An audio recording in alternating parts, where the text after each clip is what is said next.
ఇలాంటి మరెన్నో వీడియోలు చూడడానికి like, share, subscribe and comment. ఈరోజు ఈ వీడియోలో 2026 సంవత్సరంలో వైశాఖ పూర్ణిమ ఎప్పుడు వచ్చింది? వైశాఖ పూర్ణిమ యొక్క ప్రాముఖ్యత ఏమిటి? వైశాఖ పూర్ణిమ రోజున చేయవలసిన దానాలు ఏమిటి అనే విషయాల గురించి తెలుసుకుందాము. హిందూ మతంలో వైశాఖ పౌర్ణమికి ఒక ప్రత్యేకమైన ముఖ్యమైన స్థానం ఉంది. పూజలు చేయడానికి, ధార్మిక మొక్కులు ఆచరించడానికి ఇది చాలా పవిత్రమైన, శుభప్రదమైన రోజుగా పరిగణించబడుతుంది. సాధారణంగా సంవత్సరానికి 12 పౌర్ణమిలు ఉంటాయి మరియు వాటిలో ప్రతిదానికి దాని సొంత ప్రత్యేక ప్రాముఖ్యత ఉంటుంది. వైశాఖ మాసంలోని పౌర్ణమి నూతన సంవత్సరంలో 2వ పౌర్ణమి మరియు నరసింహ జయంతి తర్వాత వస్తుంది. అంతేకాకుండా వైశాఖ పౌర్ణమిని సత్య వినాయక పౌర్ణమి అని కూడా పిలుస్తారు. ఈ రోజున ధార్మిక పనులు, దానాలు మొదలైన వాటికి గొప్ప ప్రాముఖ్యత ఉంటుంది. ప్రతి నెల శుక్లపక్ష 15వ రోజున పౌర్ణమి వస్తుంది. వైశాఖ మాసము చాలా పవిత్రమైనదిగా పరిగణించబడుతుంది. కాబట్టి వైశాఖ మాస పౌర్ణమి చాలా ప్రత్యేకమైనది మరియు గొప్ప మతపరమైన ప్రాముఖ్యతను కలిగి ఉంటుంది. వైశాఖ పౌర్ణమి నాడు ఉపవాసం ఉండడం వల్ల అదృష్టము మరియు ఆరోగ్యం కలుగుతాయని నమ్ముతారు. ఈ రోజున విష్ణుమూర్తి ఆశీస్సులు పొందడానికి సత్యనారాయణ పూజ చేస్తారు. అంతేకాకుండా భక్తులు ఈ రోజున ధర్మరాజును కూడా పూజిస్తారు. ఈ రోజున ధర్మరాజును పూజించడం వల్ల అకాల మరణ భయాన్ని అధిగమించవచ్చునని నమ్ముతారు.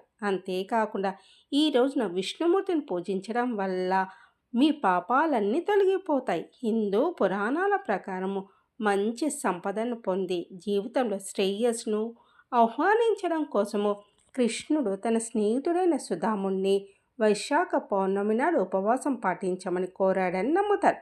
అంతేకాకుండా వైశాఖ పౌర్ణమిని గౌతమ బుద్ధుని జన్మదినోత్సవమైన బుద్ధ పౌర్ణమి లేదా బుద్ధ జయంతిగా కూడా జరుపుకుంటారు. అలాగే ఈ రోజున తమిళ హిందువులు చిత్ర పౌర్ణమిగా జరుపుకుంటారు. 2026 సంవత్సరంలో వైశాఖ పౌర్ణమి తిథి ప్రారంభము 30వ తేదీ ఏప్రిల్ 2026 గురువారం రాత్రి 9:12 ప్రారంభమై 1వ తేదీ మే 2026 శుక్రవారం రాత్రి 10:52 పౌర్ణమి తిథి ముగుస్తుంది.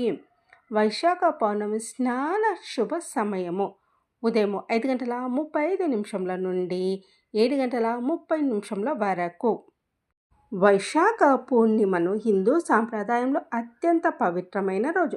ఈ రోజు శ్రీ మహావిష్ణువును ఆరాధించడము, దాన ధర్మాలు చేయడం వల్ల విశేష ఫలం లభిస్తుందని నమ్మకం. వైశాఖ పూర్ణిమ రోజున తెల్లవారుజామున నిద్రలేచి గంగా నది లేదా పవిత్ర నదుల్లో లేదా ఇంట్లోనే స్నానం ఆచరించాలి. ఈ రోజున ఉపవాసం, నిర్జల లేదా ఫలాహారం ఉండి శ్రీమన్నారాయణను ఆరాధించడము చాలా మంచిది. ఇంట్లో శ్రీమన్నారాయణుడు, సత్యనారాయణ స్వామి లేదా లక్ష్మీదేవిని పూజించాలి. విష్ణుమూర్తికి పంచామృతాలతో అభిషేకం చేసి తులసి దళాలను సమర్పించాలి.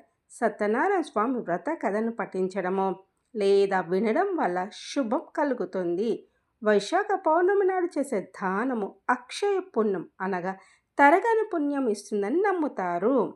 వైశాఖ పూర్ణిమ అత్యంత పవిత్రమైనది. ఈ రోజున ముఖ్యంగా జలదానము, అన్నదానము, వస్త్రదానము, గొడుగు, చెప్పులు, విసనకర వంటివి దానం చేయడం వల్ల అఖండ పుణ్యఫలం లభిస్తుందని పురాణాలు చెప్తున్నాయి.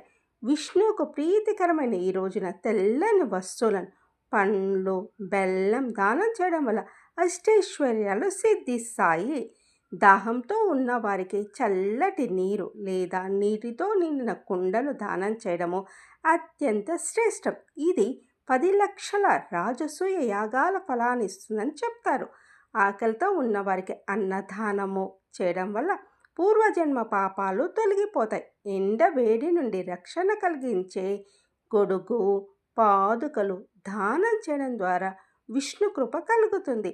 ఎండలో అలసిపోయిన వారికి ఉపశమనం కలిగించే విసనకర్రను దానం చేయడం మంచిది. కొత్త బట్టలు, పండ్లు, పాలు లేదా పెరుగును దానం చేయడం వల్ల సంపద కలుగుతుంది. ఈ రోజున ఉదయం సూర్య భగవాన్కి అర్ఘ్యం సమర్పించి సూర్య మంత్రాలను జపించాలి. రాత్రి చంద్రుడికి అర్ఘ్యం సమర్పించి పూజించాలి.